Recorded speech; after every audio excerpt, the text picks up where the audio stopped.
Ce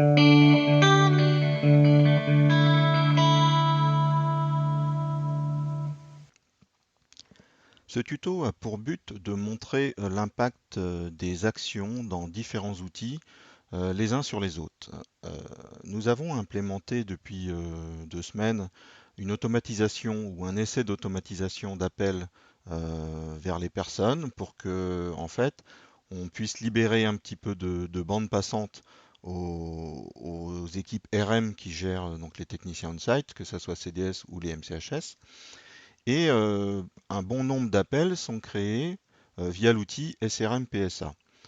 Donc ce tuto va plutôt s'adresser aux ASM et aux IPM qui utilisent cet outil pour faire leur demande de ressources. Là, l'outil que je vais vous présenter, c'est l'outil côté ressources management. Donc aux Ulysse, c'est Sacha et Joachim. Et nous avons aussi l'équipe à Tunis pour gérer les gens CDS.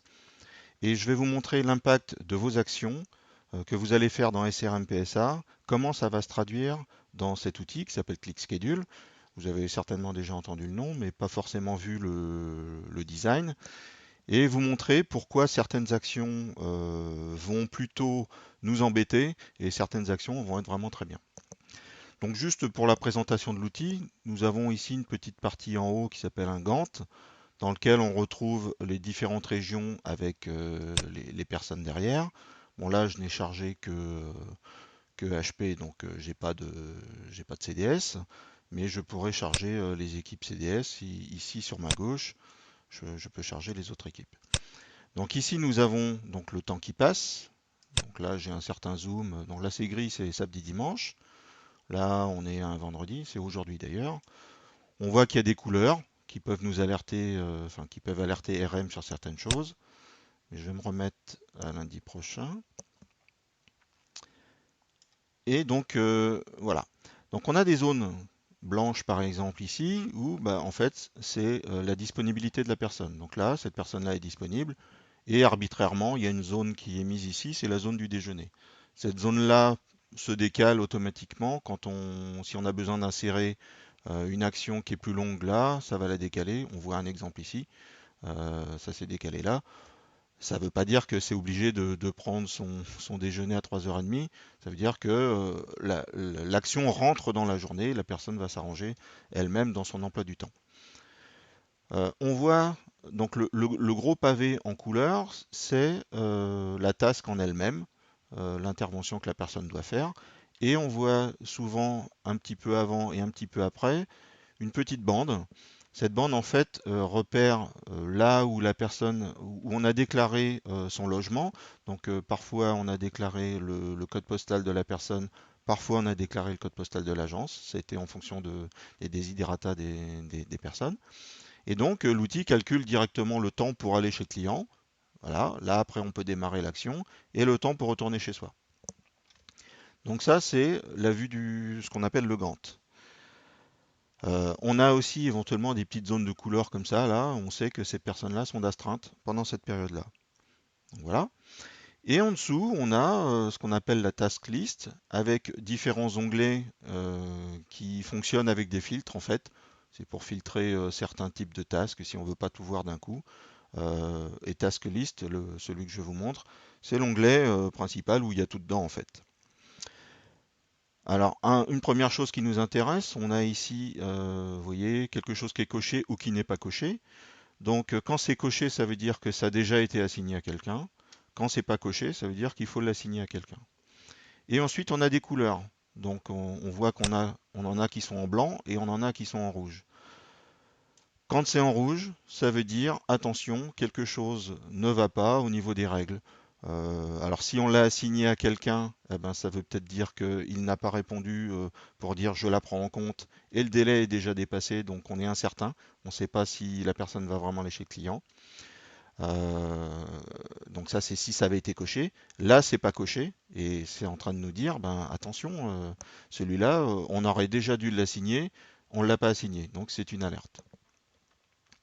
Donc moi, je vais m'occuper par exemple de rouge, donc quelque chose en alerte qui n'est pas coché, un peu comme celui-là, mais je vais en choisir un autre parce que j'ai déjà regardé ce que je voulais vous montrer. On va aller un petit peu plus bas, voilà. On voit ici donc pour le client Cassib. Alors ce tuto n'a vraiment pas là pour faire du finger pointing de qui que ce soit. On découvre. Donc c'est normal qu'on fasse des erreurs au début.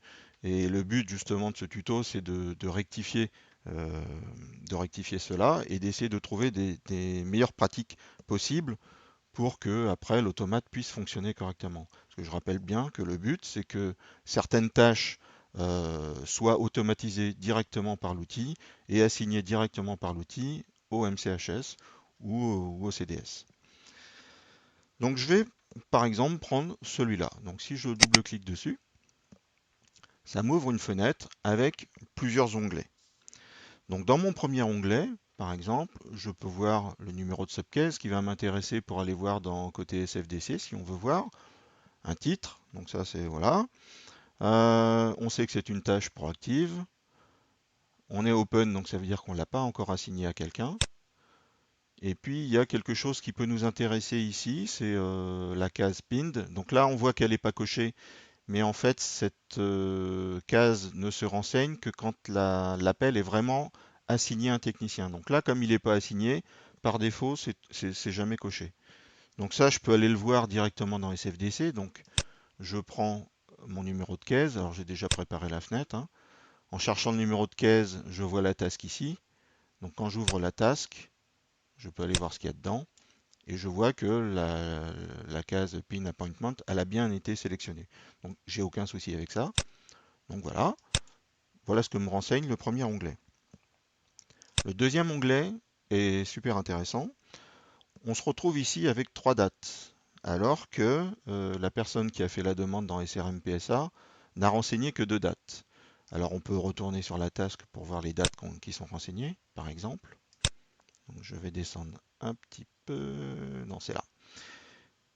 On a une date qui s'appelle Early Start et une date qui s'appelle Due. Bon, ok. Maintenant, on a quelque chose qui s'appelle Service Window. Et c'est celle-là qui va nous intéresser avec Service Window Start, Service Window End. Donc là, on voit que la personne qui a fait cette demande a dit un service window à 3 heures de l'après-midi qui débute et un service window qui finit à 5 heures de l'après-midi. Et pour une durée de 6 heures. Donc comment ça se traduit dans Click Schedule? On a une early start à 3 heures de l'après-midi, une late start à 5 heures de l'après-midi. Cette date-là, la due date, c'est en fait la date la plus lointaine du créneau, plus la durée. Donc comme on avait dit qu'il avait mis 6 heures, 5 plus 6, ça fait 11. Donc ça veut dire que au plus tôt, il peut commencer à 15 heures chez le client. Et si jamais il commence qu'à 17 heures, en fait, il aura fini à 21 heures. On est bien dans l'après-midi là. Donc ça, c'est super important. Le early et le late, c'est en fait le créneau dans lequel l'ingénieur peut arriver sur site. Il ne peut pas arriver avant 15 heures et il peut arriver jusqu'à 17 heures. C'est ça que ça veut dire. Et on le retrouve ici, Service Window Start, Service Window End. Après, nous avons l'onglet Customer. Donc ici, on se retrouve avec les régions districts. Bon, ça, c'est une affectation de code postal et une répartition qui va tomber dans des districts côté Click Schedule. Donc en fait, le département 78 correspond à ce district-là. Ça, c'est un petit peu le couscous interne côté Click Schedule. C'est pas quelque chose qui va nous intéresser. Là, je voudrais par contre vous parler de ces deux lignes-là. Donc le street address, le premier. Le deuxième, à la limite, je m'en fiche. Et le code postal. Alors, on va commencer par le code postal. En France, un code postal commence par 2 chiffres.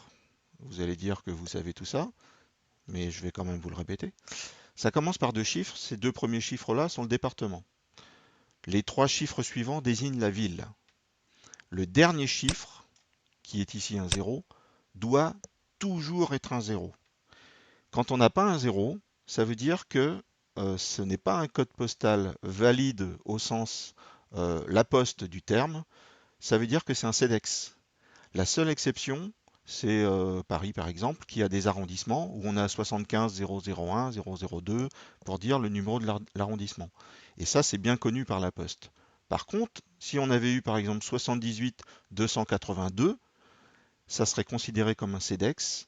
Et le problème, c'est que l'outil SFDC, avec toute sa circuiterie derrière, va essayer de positionner l'adresse du client sur une carte en utilisant latitude et longitude.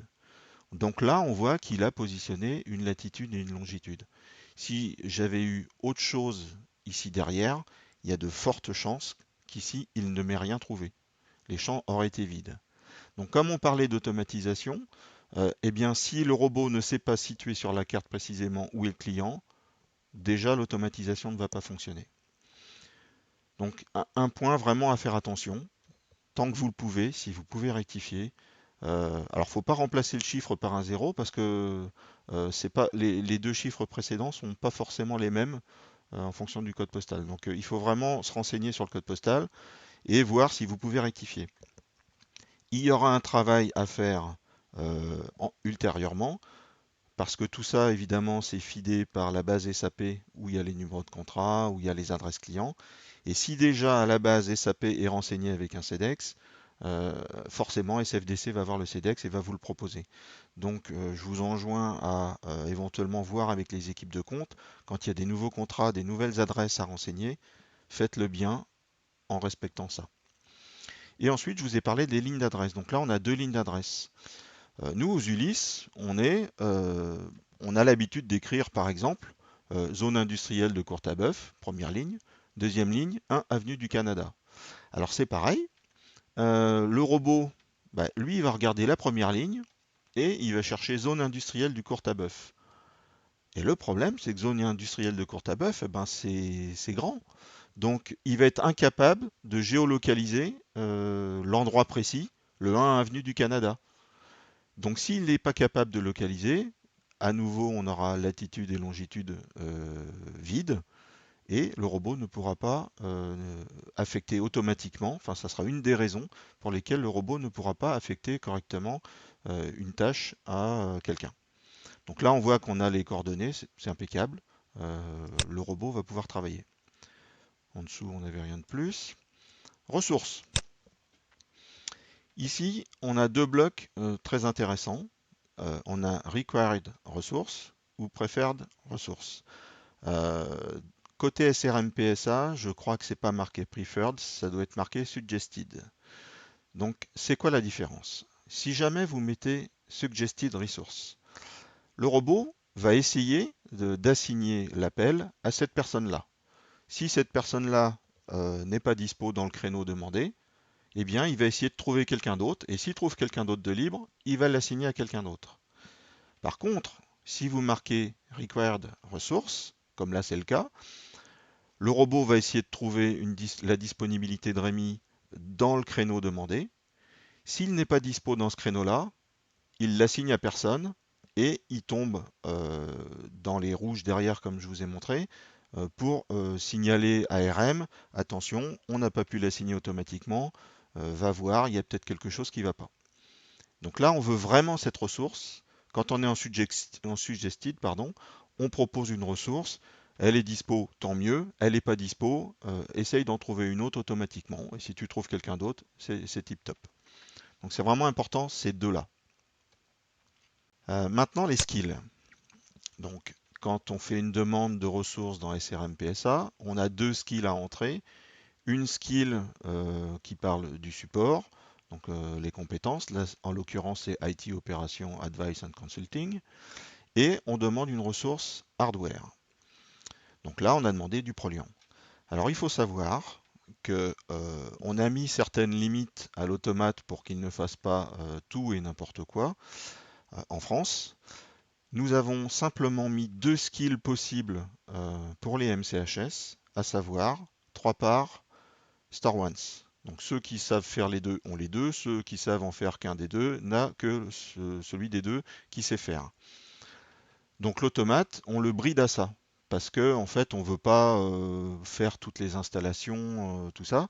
Euh, on privilégie Store One et 3 parts pour les MCHS, le reste allant en principe chez CDS. Donc là, en l'occurrence, la demande a été faite pour un Proliant. L'automate va vérifier si la ressource demandée, donc là c'était Rémi, s'il a la compétence Proliant. Nous, on indique qu'il ne l'avait pas. On a mis que 3 parts et star once. Donc là, dans le cas présent, jamais cet appel va être assigné automatiquement. Donc c'est vraiment super important. Donc ça, c'est peut-être quelque chose qu'on vous avait pas assez communiqué. Si vous voulez qu'une task soit vraiment assignée à un MCHS, on ne peut choisir en skill hardware que 3 parts ou star once. Ensuite, on a l'onglet Chatter. Donc là, c'est éventuellement mettre un post pour mettre des informations. Ça peut être intéressant éventuellement de mettre des commentaires pour RM en disant on a déjà vu avec le MCHS, il est OK pour prendre ça. C'est un plus. Si vous pouvez éventuellement mettre ça, c'est un plus. Donc c'est côté SRM PSA, ça va être un post avec du texte libre qui va être lu par RM et qui peut les aider justement à prendre des décisions pour assigner un tel ou un tel. Escalate, c'est quelque chose qu'a priori on n'utilise pas trop en France, donc je ne vais pas m'apesantir là-dessus. Et dependencies, c'est si par exemple on avait des tasks break and fix, ce qui en principe n'est pas le cas pour les MCHS, pour nos MCHS. Le break and fix, en fait, quelqu'un qui va faire une action chez un client se retrouve avec deux tasks. Une task pour aller chercher la pièce et une task pour son action à proprement dit chez le client. Donc, dependency, si j'avais ouvert, si ça, la task que je viens d'ouvrir avait été par exemple la task du on-site, j'aurais vu ici une autre task avec marqué part pickup pour dire, bon, bah, elle est dépendante, les deux sont dépendantes l'une de l'autre. Et puis elles ont un ordre, on va d'abord chercher la pièce et ensuite on va faire l'intervention chez le client. Donc vous voyez, on a toutes ces informations-là. Et comme je vous l'ai précisé, cette task, donc là j'en ressors, elle n'est pas schedulée, elle n'est pas assignée au technicien parce qu'elle n'est pas cochée ici, et elle est en rouge. Donc ça veut dire il y a un problème. Donc vous avez déjà vu à peu près ce que je voulais dire au niveau des problèmes. Je vais les reprendre un petit peu plus précisément. Donc je rouvre ma task. Donc elle aurait dû être automatisée, mais ce n'a pas été le cas. Alors pourquoi?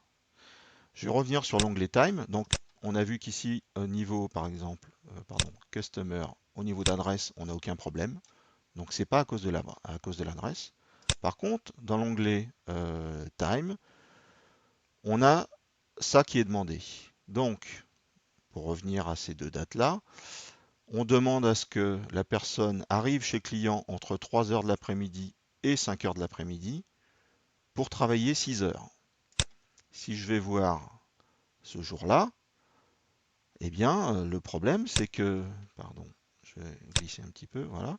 Le problème, c'est que nous, une journée, c'est de 9 heures à 18 heures. Donc si on veut arriver entre 3 heures et 5 heures et faire 6 heures de boulot, eh bien ça ne peut pas rentrer puisqu'ici on est dans une zone grise et là ça veut dire je ne travaille pas. Donc on ne peut pas placer un carré comme ça à partir de là, puisque après on rentre dans le gris et c'est pas possible. Enfin l'automate ne sait pas le faire automatiquement. C'est pas possible. Donc ça c'est super important de voir ce point-là. Si au lieu de mettre 3 heures de l'après-midi, je vais me déplacer un petit peu si ça veut bien, on avait mis 9 heures du matin au plus tôt et puis 18 heures. Si on disait il peut arriver entre 9 heures et 18 heures, ça veut dire on laisse toute latitude au robot de positionner là-dedans. Eh bien, il aurait très bien pu le mettre à 9 heures et ça aurait fait comme cette task-là, ça serait fini ici. Donc on aurait pu l'assigner. Donc ça c'est un point qui est super important. Attention au service window. Si vous voulez absolument positionner une personne dans la journée, le mieux, de mon point de vue, en best practice, c'est de mettre en start 9 heures du matin et en end 18 heures ou 6 p.m. Et auquel cas, le robot va essayer de se déplacer comme il veut. Alors, s'il y avait eu quelque chose un petit peu avant, il aurait pu se déplacer dans l'histoire. Alors évidemment, en mettant en start 6 p.m., on sait qu'il ne le fera pas. Mais ça permet d'ouvrir complètement la fenêtre d'assignation dans la journée. Donc ça, c'était le premier point, pourquoi il n'a pas été assigné. Et le deuxième point, comme je vous l'ai dit, les skills. Nos MCHS, DHS ne sont skillés que sur 3 parts et star once. Là, on nous a demandé un skill proliant. Le robot est allé voir. La personne n'a pas ce skill-là, donc ne peut pas être assigné. Donc vous voyez, ce que vous faites côté SRM PSA a un impact direct sur le travail de RM derrière, parce qu'en fait, quand on sait que, là, pour le cas, on sait que Rémi, il est résident chez Cassib, il va avoir une action tous les jours chez Cassib, il n'y a aucune valeur ajoutée à RM d'aller les mettre manuellement tous les jours sur la journée qui convient. L'idéal, c'est d'utiliser le robot et que le robot, il fasse ça tout seul et qu'on laisse les cas les plus compliqués, je dirais, où là où on n'a pas, où on a vraiment besoin d'une compétence particulière ou d'un créneau particulier, ou travailler en astreinte, OH, des choses comme ça. Et ça, oui, c'est le cœur de métier de RM. Mais ce type de demande qui est obligatoire, puisque de toute façon, il faut absolument qu'on ait positionné les gens dans le planning. euh, Si ça peut être automatisé, c'est le but. Et pour revenir à ça aussi, l'importance de positionner des gens, c'est qu'à partir du moment où on sait qu'ils sont résidents et puis qu'ils ont besoin d'une action tous les jours, si on ne le fait pas, le planning est ouvert, eh bien ça veut dire que l'automate il peut taper dans cette zone-là. Donc et à tort, parce que la personne en théorie elle est prise tous les jours chez un certain client. Donc il faut vraiment anticiper les demandes, essayer sur le long terme, alors je ne sais pas, sur 2 semaines, 3 semaines, un mois, tous les mois créés pour le mois en cours par exemple, pour éviter à l'automate de venir prendre la place, puisque lui, à partir du moment où il voit une zone blanche, il vient prendre la place. Donc c'est vraiment super important de positionner les gens en avance, avec les bons créneaux qui vont bien, et avec les skills qui vont bien. Voilà, j'espère que ça aura été relativement clair. Du côté, je sais que Yacine a fait une documentation très complète qui explique toutes les actions à faire côté SRM PSA. Donc là, c'était juste pour vous montrer le pendant de vos actions, comment ça se traduit chez les gens qui reçoivent les demandes. N'hésitez pas à partager cette vidéo et à m'envoyer vos feedbacks à l'adresse indiquée en bas de cet écran. Merci.